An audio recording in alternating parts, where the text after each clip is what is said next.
Hello, everyone, and welcome back. We are looking at the Barracuda, and unfortunately, I guess this is taking me down a rabbit hole. So I'm going to take you along on the trip with me, and we will see how far down we go. Um, so, looking at the Barracuda, this is a miniature attack sub. Uh, One of the things I was kind of wondering here is exactly how long we go on this for length, because this is meant to be a small toy. I think I saw somewhere someone said it was about like $20. Um, and not knowing the exact length of this, but getting through the weapons that we have on here, I needed some context as far as how big to go with this. So, getting a little off subject here, the Barracuda was first released in the United States in 1992. Unfortunately, it was discontinued in 1993. The mold was reused in 2000 to create the Man o' War. Um, we do not have a ton of pictures here on yojo.com. We do have some nice box art here. So, this is considered a one man attack sub with real diving action. But it's funny because when we look at the front here, this has got the old classic design as well as a kind of view screen. This really is not so much as a sub as it is a U-boat in so many ways.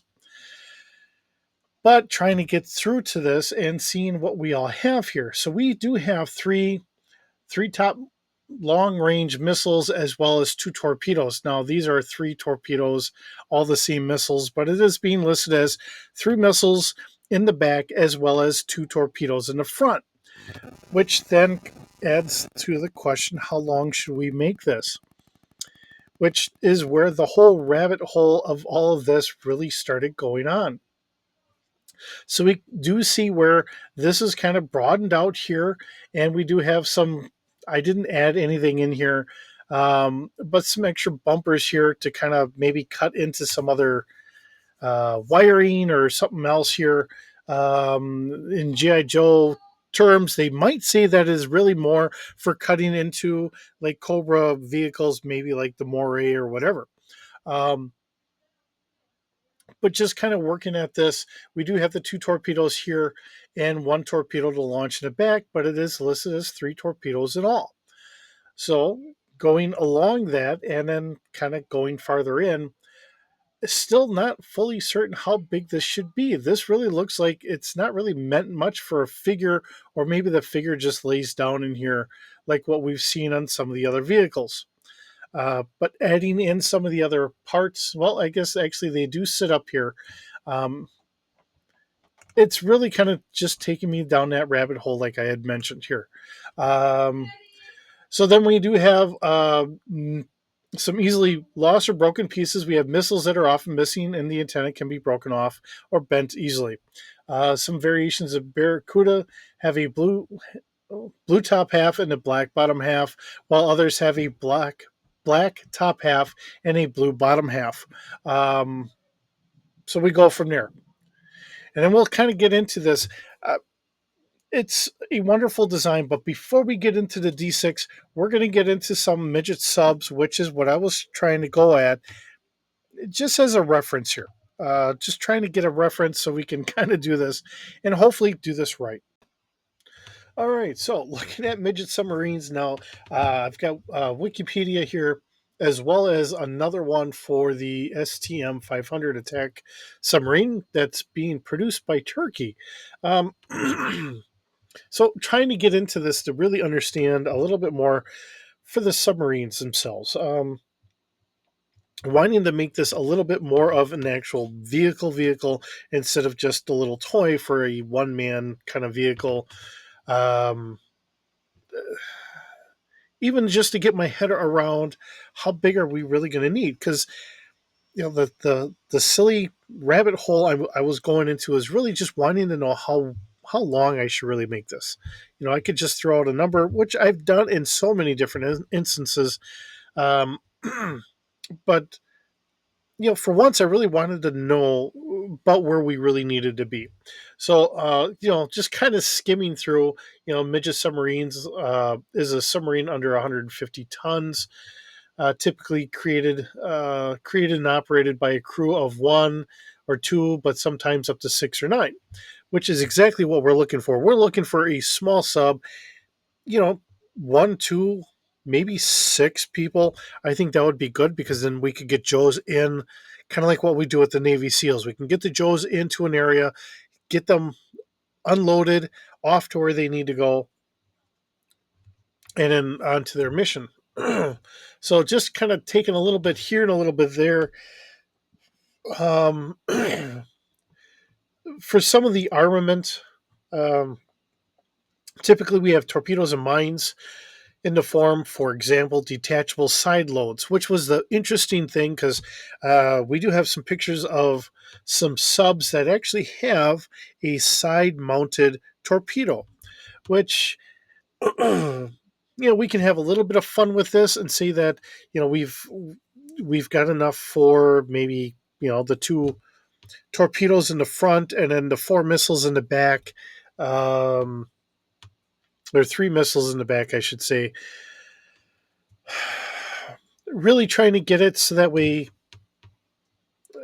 this all really kind of works out, and you know having fun with this all. But I find myself getting into a deeper hole here. Now, one of the interesting things I really do want to show off is this is a midget submarine from Germany way back in World War II. Obviously, we can see the two torpedoes, one on this side, there's one on the other.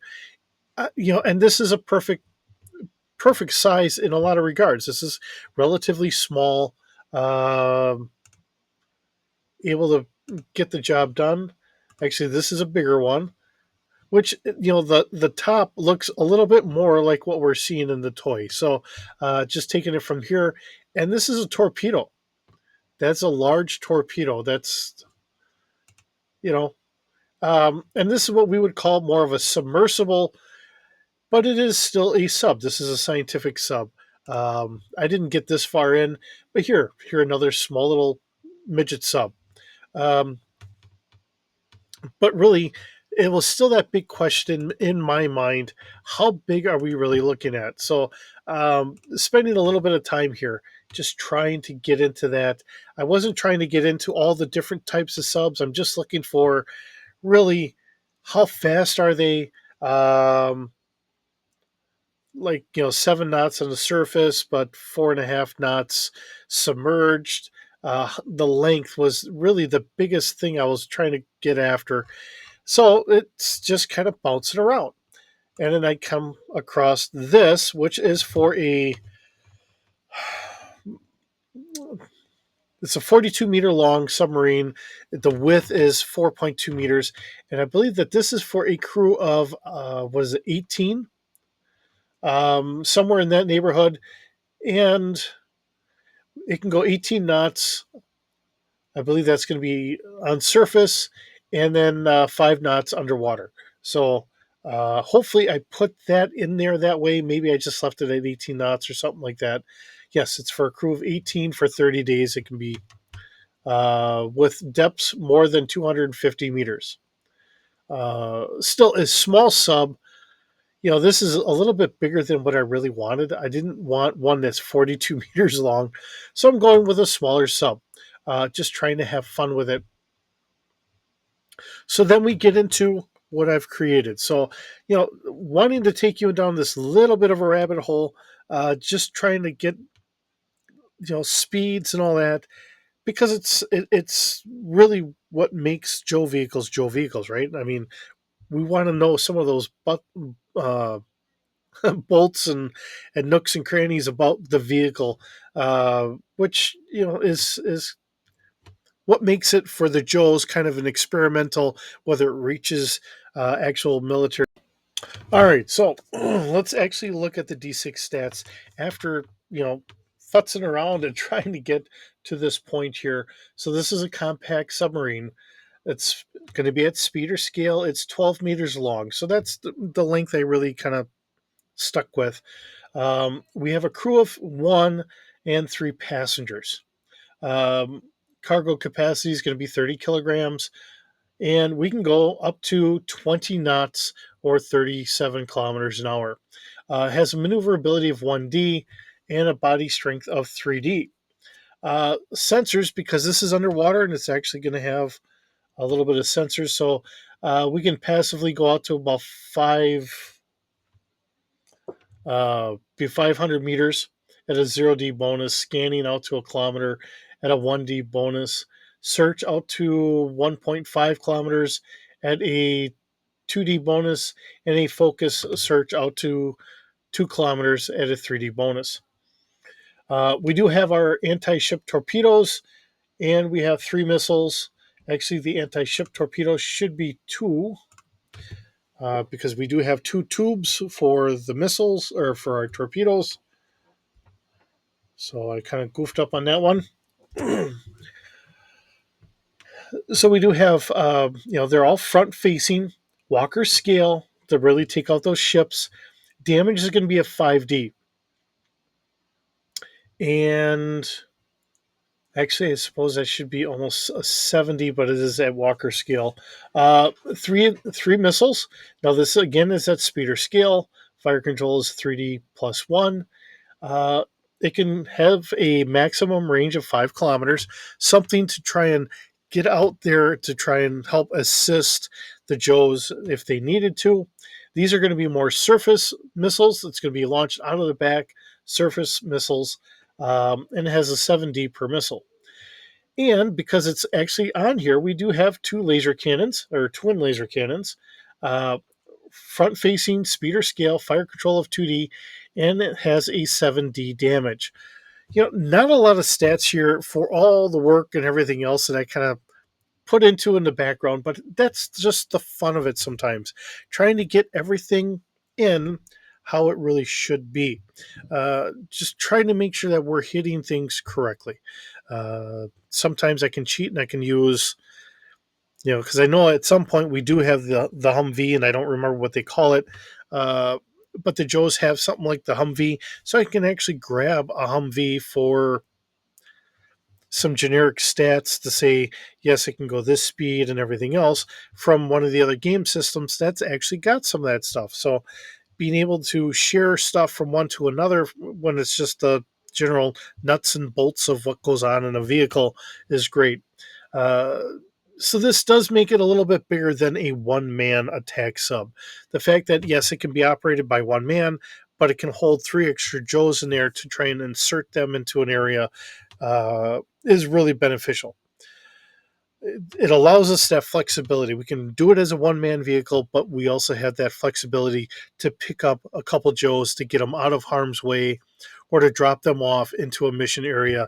And I can see a couple of these doing that, maybe dropping off 6, 9, maybe 12 people in an operation like that. So, as always, if there's anything here that you don't agree with or whatever else, feel free to change it. That's what the fun and excitement about all this is. This is all just, running it as a Joe campaign or something like a G I Joe campaign, however you want to do it, in whatever era or system you really want to put it into in the D6 universe.